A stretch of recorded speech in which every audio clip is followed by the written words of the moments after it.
Exercise है NCERT की किताब की 15.1 उसका ये पहला प्रश्न है।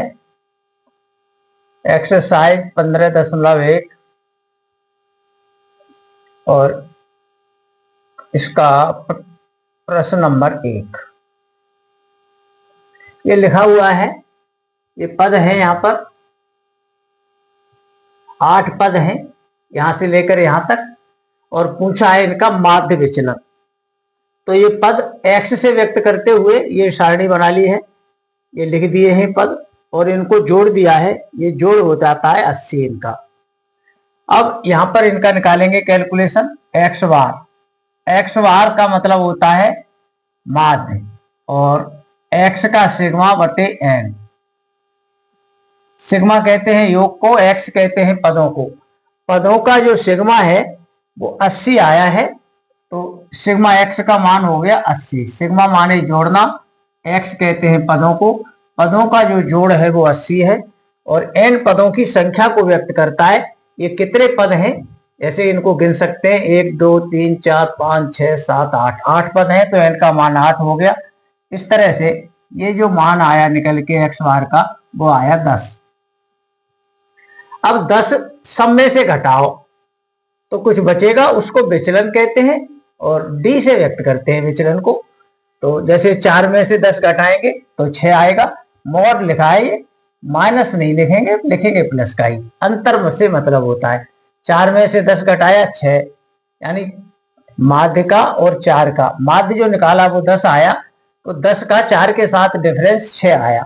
10 और 4 में 6 का अंतर।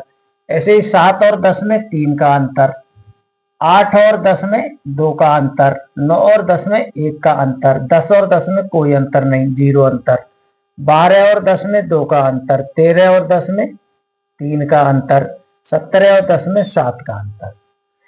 तो ये कुल कितना विचलन हो गया, इन सबको जोड़ लेते हैं। जोड़ जिसका भी करते हैं उसे सिग्मा कहते हैं। तो इसे जोड़ लीजिए, इसका सिग्मा कर दीजिए, यानी जोड़ दीजिए। 6 और 3 9, 2 11 और 1 12 और 2 14 और ये 10 हो गए 24। फिर जोड़ लो, जोड़ में गलती नहीं हो। 10 और 2 12 13 14 15 15 और 9 24। ये 24 जोड़ है इसका डी का मतलब विचलन। तो माध्य विचलन को एमडी से व्यक्त करेंगे और निकालेंगे कैसे, देखिए। माध्य विचलन एम डी बराबर sigma D upon N. Sigma कहते हैं योग को, डी कहते हैं विचलन को। तो विचलन का योग जो कि 24 आया, और एन पहले से पता है पदों की संख्या 8। इस तरह से ये 3 आपके माध्य का विचलन हो चुका है, नहीं विचलन का माध्य आ चुका है। यही प्रश्न का उत्तर है। बहुत आसान है ये क्रियाएं, सावधानी से करनी चाहिए, गलती न हो। आपके पूरे नंबर मिलते हैं। धन्यवाद।